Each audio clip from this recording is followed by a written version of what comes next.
Alors, aujourd'hui, nouvelle émission dans notre série autour du droit naturel et du droit positif. La précédente émission nous a présenté qu'est-ce qu'était le droit naturel. Il est bien évident que nous ne pouvons pas discuter de ces deux notions sans répondre également à la question qu'est-ce que le droit positif? C'est la tâche à laquelle s'est attelé notre ami Christian et qui va maintenant nous présenter ce thème. Qu'est-ce que le droit positif? À toi, Christian.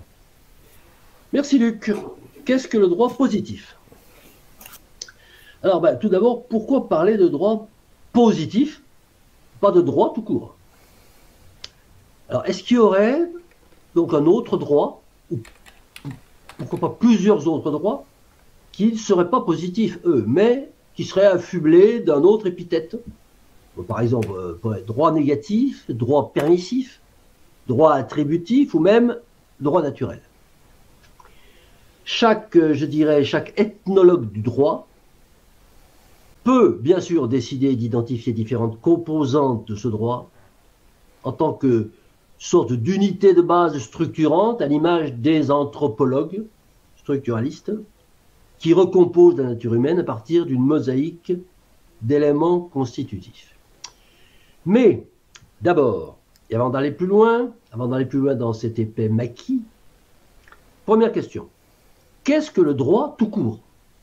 Parce que, bien entendu, on ne va pas pouvoir disserter sur les différentes formes du droit si nous ne disons pas au préalable qu'est-ce que c'est que le droit tout court. Alors, bon, je ne vais pas vous refaire le coup du Larousse ou du Robert ou de l'encyclopédie Quillet en vous énumérant ce que l'un dit ou ce que l'autre dit sur le sujet. Je vais tout simplement vous dire ce que moi, en toute modestie, j'en pense. Alors, allons-y pour une définition. Le droit, c'est un ensemble de règles coercitives qui s'appliquent à la totalité d'une collectivité humaine sous la menace de la violence légale.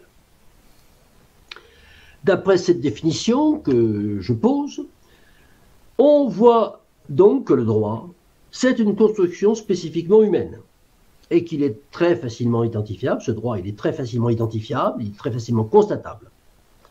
En termes concrets, et en France, le droit, c'est tout ce qui est écrit dans la Constitution et dans les 74 juridiques, c'est-à-dire environ 140 000 règles coercitives. Alors, à ce stade du raisonnement, il nous faut encore préciser une chose. Est-ce que je viens de parler de règles coercitives? Qu'est-ce que c'est qu'une règle coercitive? Coercition étant a priori synonyme de contrainte, et là, je dirais qu'une règle coercitive, c'est à la fois une règle qui énonce une contrainte, mais également qui s'exerce sous la contrainte. Donc, double dose de contrainte. Vous êtes contraint à faire quelque chose, et si vous ne le faites pas, une force supérieure vous contraindra à le faire. Et c'est précisément ici que les difficultés commencent pour l'anthropologue du droit, car si on comprend facilement ce que représente l'institution de la violence légale, dont je viens de parler, violence légale chargée de faire appliquer la règle coercitive, on comprend bien que c'est la police et la justice notamment. Par contre, on va comprendre un petit peu moins facilement le principe même de la règle coercitive, c'est-à-dire qu'est-ce que ce principe énonce concrètement? Bien, d'après moi, le principe de base de la règle coercitive, c'est d'énoncer une restriction de la liberté. Le principe de base de la règle coercitive, c'est d'énoncer une restriction de la liberté par l'intermédiaire de deux injonctions, l'interdiction et l'obligation. Il n'y a donc en principe que deux types de règles coercitives. Alors, règles coercitives qui vont être dénommées loi, décret, règlement, arrêté, directive, etc., etc. On a déjà parlé de tout ça. Il n'y a que deux types de règles coercitives, les règles d'interdiction et les règles d'obligation. Alors, je dis bien en principe, parce que dans les faits, nous allons voir que les choses se compliquent singulièrement. Bon, mais revenons à notre droit positif, n'anticipons pas et revenons à notre droit positif. Où est-il, ce droit positif, dans tout ça? Eh bien, précisément, le droit positif, c'est tout ça. Et c'est bien le droit positif, c'est bien le droit tout court. Le droit positif, c'est le droit tout court. Mais alors, vous allez me dire, qu'est-ce que c'est que tous ces autres droits? Le droit négatif, le droit permissif, le droit attributif, le droit naturel. Où sont-ils tous ces droits? Eh bien, malheureusement, il s'avère que tous ces droits sont à l'intérieur du droit positif. Ah oui, ils s'y sont glissés, ou bien on les y a glissés, on, c'est-à-dire le rédacteur bourgeois et le rédacteur incompétent, d'ailleurs, les y a glissés subrepticement à l'insu du grand public qui, bien évidemment, en est venu à les confondre avec le droit tout court. Alors qu'en réalité, tous ces soi-disant droits ne sont pas du droit. Car le droit ne doit s'entendre, comme je viens de dire, que comme un ensemble de règles coercitives qui s'appliquent à la totalité d'une collectivité humaine sous la menace de la violence légale. Et pas comme autre chose. En d'autres termes, tout énoncé qui ne répond pas à cette définition stricte ne relève pas du droit, d'après moi. Et on va voir qu'en réalité, il relève de décisions, tous ces autres énoncés, il relève de décisions du pouvoir exécutif, voire du pouvoir judiciaire. Car, comme je l'ai laissé entendre tout à l'heure, le droit authentique, le droit intrinsèque, appelez-le si vous voulez droit positif. Ce droit intrinsèque, il est malheureusement pollué par des droits allogènes, des droits sous-tendus par une extension de langage, à savoir droit tout court devenant notamment droit à et droit de. Alors, voyons tout d'abord droit à, droit de. Alors, voyons tout d'abord ce que c'est que le droit de.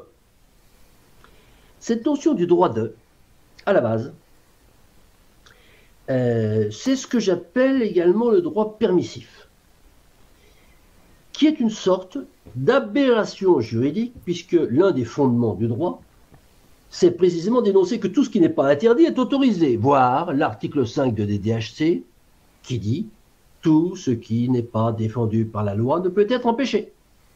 Donc, énoncer que l'on a droit de faire ceci ou droit de faire cela, c'est énoncer qu'il n'existe pas d'interdiction de le faire, ce qui est de nature totalement pléonastique. Et plus concrètement, si la loi stipule un droit de faire, c'est que de deux choses l'une. Soit elle enfonce une porte ouverte, c'est ce qu'on appelle un neutron législatif, et c'est ce que d'ailleurs le bon sens populaire appelle parler pour ne rien dire. Exemple, l'article 5 du préambule de 1946, chacun a le droit d'obtenir un emploi. Alors qu'aucune loi n'interdit d'avoir un emploi. Soit, deuxième possibilité, soit cet énoncé vient en contradiction avec une loi existante qui interdit de le faire.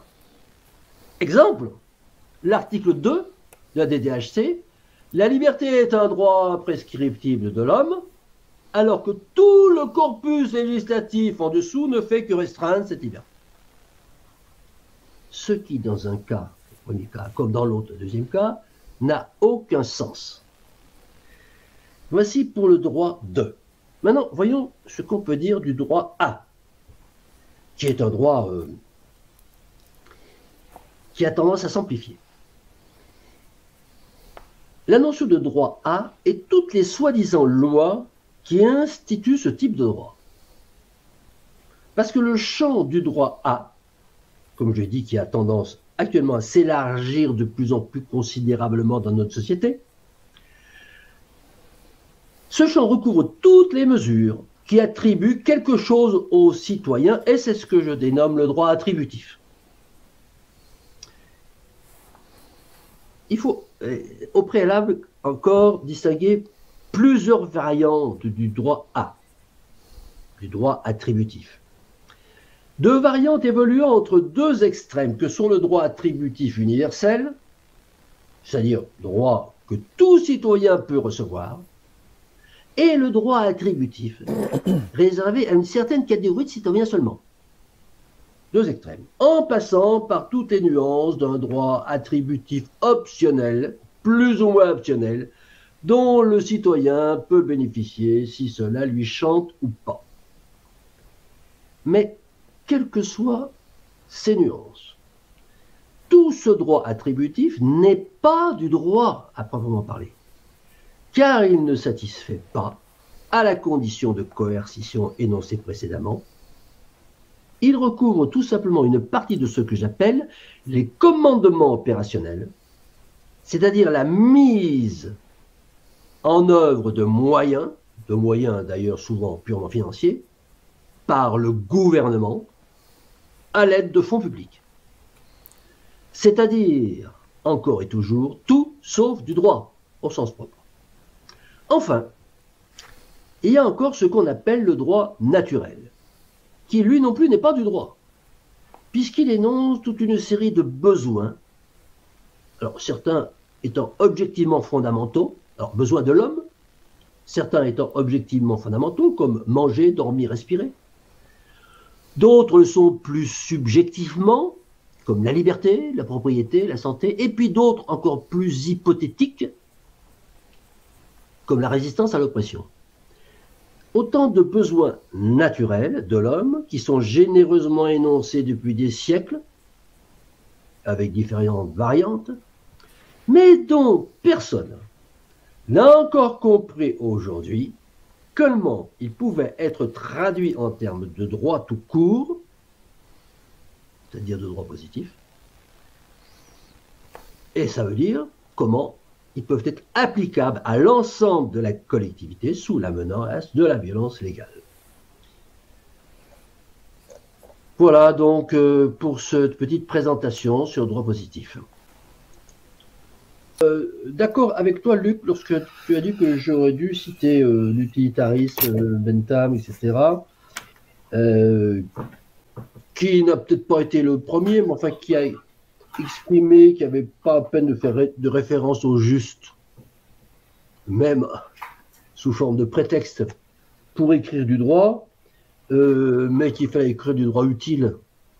Alors utile à qui? Bon, alors, il ne faut pas entendre là.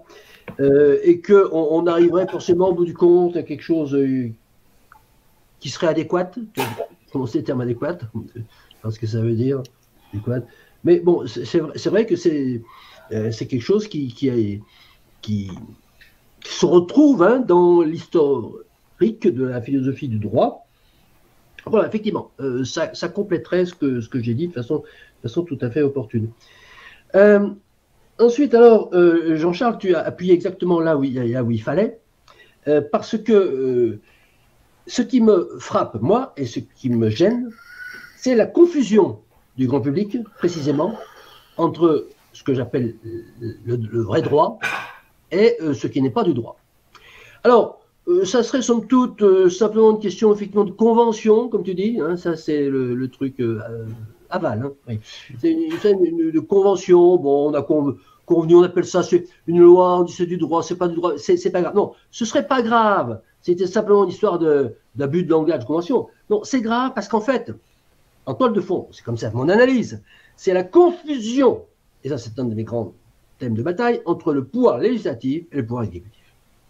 Cette confusion qui s'est installée de façon vraiment extrêmement forte, à tel point qu'elle est très difficile à détricoter, et s'est installée non pas par hasard, mais évidemment elle est voulue par le pouvoir exécutif qui aujourd'hui a phagocyté le pouvoir législatif. Aujourd'hui, le système de domination, le système de gestion des peuples, c'est un pouvoir exécutif qui fait la loi. Bon, donc, grosso modo, c'est un pouvoir monarchique qui s'est habillé en mettant un adjectif démocratie. Donc, ça n'est pas une question disons, de pinaillage sur le langage. Il s'agit de savoir, il s'agit de resituer, de poser la question de la dualité pouvoir législatif, pouvoir exécutif. Ça veut dire que le pouvoir législatif fait du droit. Et il n'y a que lui qui fait du droit. Et le pouvoir exécutif, bah, il décide ce que j'appelle des commandements opérationnels avec les moyens financiers qui sont issus de la perception fiscale dans le cadre du droit qui lui est imposé et qu'il ne peut pas modifier. Parce que ce qui se passe aujourd'hui, c'est que lorsque le pouvoir exécutif veut, alors je prends un exemple, veut poser un pont, à certains endroits, il veut fabriquer un pont, et qu'il se trouve qu'il y a une loi qui lui interdit de faire ce pont, il dit c'est pas grave, je modifie la loi, et je fais le pont. Voilà. Bon. Eh bien, ça c'est le système de la mondialisation que j'appelle oligo-crato-croissanciste, qui donc génère, alors en aval, pourquoi pas, qui génère chez l'individu ordinaire cette confusion que j'estime dramatique entre ce qui est du droit et ce qui n'en est pas. C'est-à-dire que quand, alors, je prends un exemple aussi extrêmement caricatural, hein, lorsque le gouvernement va décider, je crois Luc parlait un petit peu de la même chose, va décider de donner une prime à toutes les femmes enceintes ou pas enceintes, on peut imaginer, dans un cas de lutte contre la surpopulation, on va donner une prime aux femmes ménopausées qui n'ont jamais eu d'enfants, par exemple. Elles le sauront à l'avance, comme ça elles n'en feront pas, parce qu'elles sauront qu'à 50 ans, elles vont toucher un pactole. Bref, je m'écarte, mais une décision comme ça serait une loi. Voilà. Bon. Ou quand on va donner un subside, une allocation, voilà, c'est une loi. Ce n'est pas une loi. Ce n'est pas une loi. Voilà. Parce que ça ne correspond pas à la définition que j'ai donnée de la loi, mais surtout parce que c'est une décision du pouvoir exécutif qui ne doit pas, dans une démocratie, fabriquer la règle coercitive de la loi. Et alors, en amont, alors, bien sûr, tu poses le problème, la question, à mon avis, est insoluble. Enfin bon, est insoluble, ça veut dire que chacun peut y trouver une réponse. Hein. Source du droit, hein, qui ou quoi ou qu'est-ce qui génère la nécessité du droit à un certain moment. Ben, alors, bon, moi j'ai une réponse toute radicale, hein, j'arrive. Ben, c'est les vainqueurs du moment.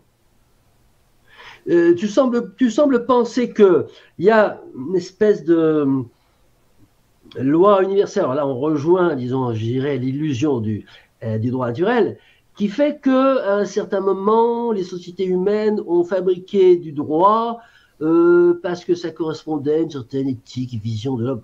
Oui, on peut tout à fait penser ça. Moi, je pense exactement le contraire. Je pense que à une certaine époque, on a fabriqué du droit parce qu'il y avait des vainqueurs au pouvoir qui ont fabriqué le droit qui allait leur permettre d'exercer leur business de la façon la plus confortable. C'est ce droit-là qu'ils ont mis, rien d'autre. Voilà. Pour pouvoir asseoir leur domination. Voilà ce que j'ai à dire.